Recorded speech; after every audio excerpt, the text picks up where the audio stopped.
पाकिस्तान के कराची में भारत के मोस्ट वांटेड आतंकियों में से एक मुफ्ती कैसर फारूक की गोली मारकर हत्या कर दी गई। मुफ्ती कैसर आतंकी संगठन लश्कर तैयबा के संस्थापक सदस्यों में से एक था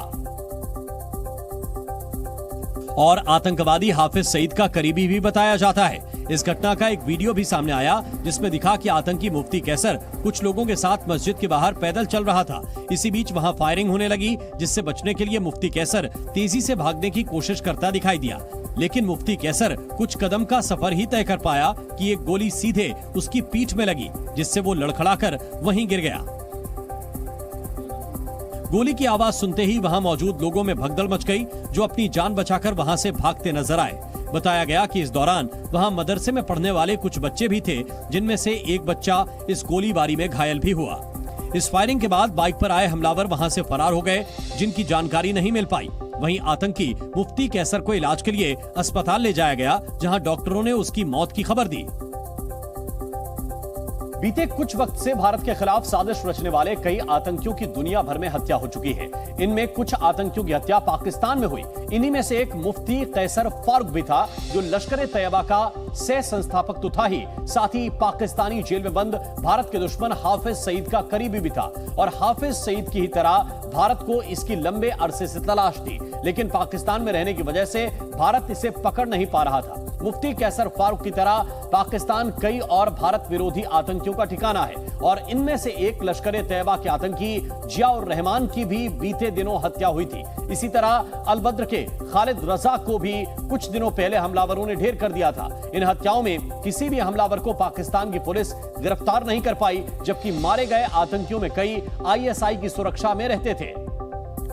भारत के मोस्ट वांटेड आतंकी और लश्कर तैयबा के चीफ हाफिज सईद की मुश्किलें और भी बढ़ती जा रही हैं। 26 सितंबर से हाफिज सईद का बेटा कमालुद्दीन सईद भी लापता बताया जा रहा है, जिसके बारे में कोई भी ठोस जानकारी अब तक सामने नहीं आ पाई। बताया जा रहा है कि कमालुद्दीन सईद को 26 सितंबर को कार में आए कुछ लोगों ने पेशावर से किडनैप किया था, और उसके बाद वो उसे कहां ले गए इसका पता नहीं लग पाया। पाकिस्तान की खुफिया एजेंसी आईएसआई भी लगातार इस मामले की छानबीन में लगी हुई है, लेकिन हाफिज सईद के बेटे को किसने किडनैप किया और इस समय वो कहां है, इसका पता नहीं लग पाया है।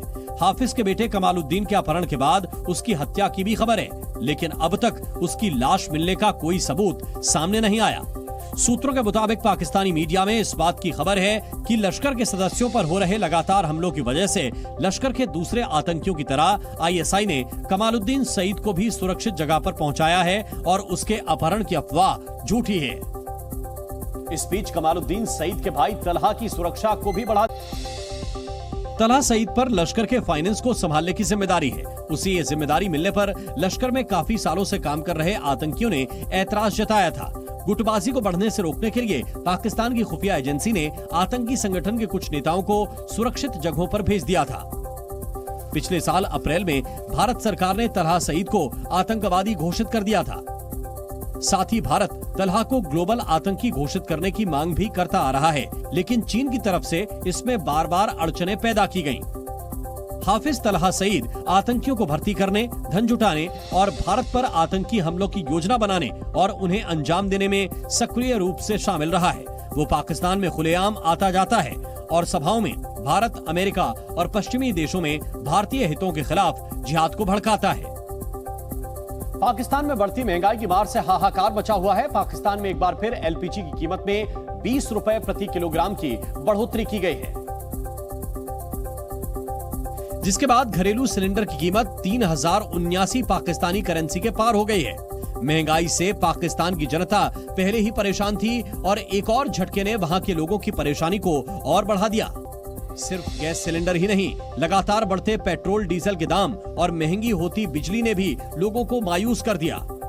इससे एक महीने पहले ही पाकिस्तान की oil and gas regulatory authority ने सिलेंडर की कीमत में 12 रुपए प्रति किलोग्राम बढ़ाए थे। सिर्फ पाकिस्तानी नहीं, पाकिस्तान के कब्जे वाले कश्मीर में भी महंगाई को लेकर लोग सड़कों पर उतर आए। मुजफ्फराबाद में महंगी बिजली को लेकर जमकर विरोध प्रदर्शन हुआ। बड़े पैमाने पर लोग सड़कों पर उतर आए और जुलूस निकालकर सरकार के विरोध में नारेबाजी की। साथ ही सड़कों पर टायर जलाकर रास्तों को बंद कर दिया गया। हालात ये हो गए कि लोगों को संभालने के लिए प्रदर्शनकारियों पर लाठी चार्ज कर दिया गया, जिससे वहां भगदड़ मच गई। इस लाठीचार्ज से लोग भड़क गए, जिसके बाद उन्होंने पुलिस पर पत्थरबाजी कर दी, जिसके बाद पुलिस वाले वहां से जान बचाकर भागते दिखे। वहीं विरोध कर रहे मुजफ्फराबाद के लोगों ने बिजली के महंगे बिलों को नीलम नदी के पानी में बहा दिया और आरोप लगाया कि जब प्राकृतिक संसाधनों से बिजली वहीं पैदा होती है तो उनसे बिजली के लिए इतनी ज्यादा कीमत क्यों वसूली जाती है और इसके लिए वो पाकिस्तान पर निर्भर क्यों हैं।